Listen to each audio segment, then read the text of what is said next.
masih bersama kami di Berita Padang. Bagi Anda yang baru saja bergabung, kami hadirkan kembali 3 berita utama pada pagi hari ini.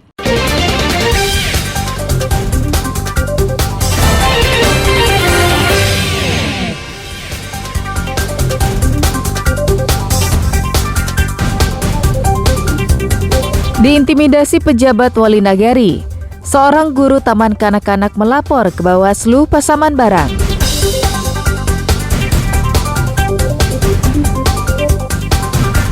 Kolam renang Ulu Aya, lokasi pemandian yang asri, tapi sulit dijangkau karena akses jalan yang rusak.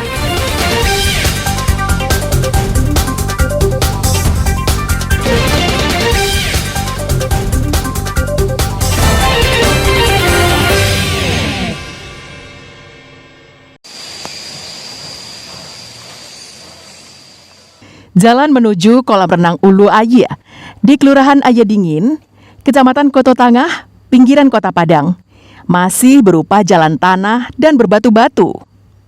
Kolam renang ini terletak sekitar 17 km dari pusat Kota Padang. Kolam renang selalu ramai dikunjungi warga, terutama pada hari Sabtu dan Minggu. Namun untuk bisa ke tempat pemandian, pengunjung harus melewati jalan yang cukup jauh. Selain itu, menjelang tiba di lokasi pemandian, jalannya juga belum diaspal sepanjang 700 meter. Tempat ini menjadi incaran warga pinggiran Kota Padang karena biaya masuknya sangat murah, hanya Rp5.000 per orang.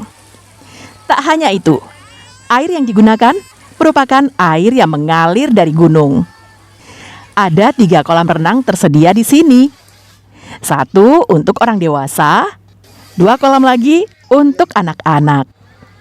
Bahkan ada juga wahana luncuran untuk anak-anak yang mengarah ke kolam renang. Tentu saja ini membuat anak-anak sangat gembira dengan fasilitas yang ada. Di sisi kiri dan kanan kolam tersedia tempat duduk dan beristirahat bagi pengunjung yang tidak berenang. Kolam renang ini baru beroperasi lebih kurang 2 tahun.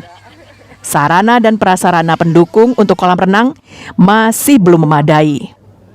Meski demikian, pengunjung tetap senang karena suasananya yang sejuk dan asri. Jalannya rusak. Gimana orang mau ke sini aksesnya nggak bagus jalannya. Kira-kira berapa meter itu? Sampai ke apa aja, sampai ke air salah aja. 700 meter. Ya, harapan saya diperbaiki jalannya. Biar akses ke sini mudah. Pernah. Tapi belum ada responnya. Gitu. Pernah ke sini tapi cuma janji aja. Sampai sekarang belum ada perbaikannya. Tempat pemandian Ulu Aya ini bagus untuk anak kita karena airnya jernih dari sungai langsung. Terus sehat juga untuk kulit-kulit anak. Kemudian biayanya juga murah. Tapi di sini ada aksesnya yang agak jauh dan jalannya ada sedikit buruk. Harapannya akses dan transportasi ke Ulu Aya ini lebih baik lagi untuk selanjutnya, dan sarana dan prasarananya lebih ditingkatkan lagi.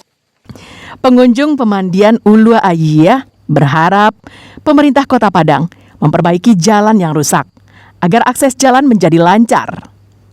Sebab selain tempat lokasi wisata, juga ada puluhan warga sekitar yang sehari-hari menggunakan jalan rusak itu untuk membawa hasil ladangnya ke pasar Tanjung Aur. Robiham melaporkan dari Padang.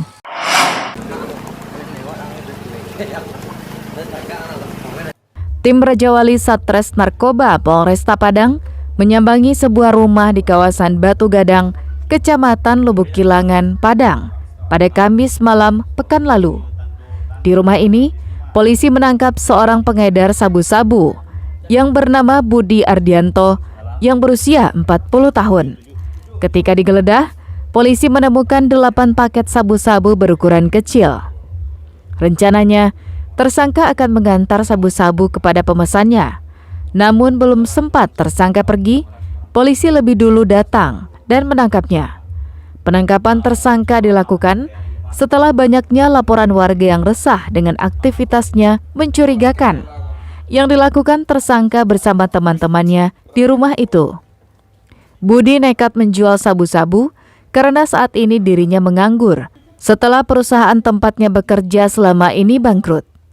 Melakukan penangkapan di sebuah rumah di Batu Gadang, Lubuk Kilangan dengan tersangkanya Budi Ardianto dan BB. Yang didapatkan adalah 8 paket berisi kristal bening yang bisa diduga sebagai narkotika golongan 1 jenis sabu, dan sekarang sedang kita lakukan pengembangan. Tersangka dan barang bukti dibawa ke Mapolresta Padang untuk diperiksa secara intensif. Petugas masih memburu satu rekannya yang diduga sebagai pemasok barang haram itu. Alfi melaporkan dari Padang. Menarik kembali petikan Perda 32032. Seorang terpidana kasus korupsi pembangunan gedung produksi pada Dinas Koperasi UMKM dan Perdagangan Darmasraya dijemput paksa tim pemburu koruptor Kejaksaan Negeri Darmasraya di daerah Sungai Penuh, Kabupaten Kerinci, Jambi pada Kamis pekan silam. Zainal terpaksa dijemput paksa di sebuah kafe di Sungai Penuh, Jambi karena 3 kali surat panggilan diabaikannya. Terpidana langsung dibawa ke Rutan Anak Ayah Padang untuk menjalani hukumannya.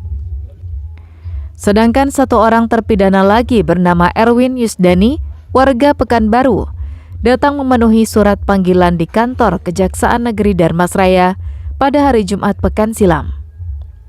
Setelah menjalani proses administrasi, Erwin selanjutnya dibawa ke Rutan Padang untuk menjalani hukuman.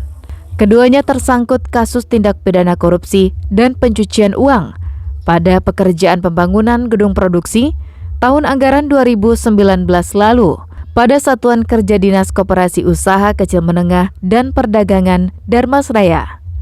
Penangkapan terpidana korupsi berdasarkan hasil keputusan Mahkamah Agung tentang penetapan terpidana korupsi yang merugikan uang negara sebesar Rp635 juta.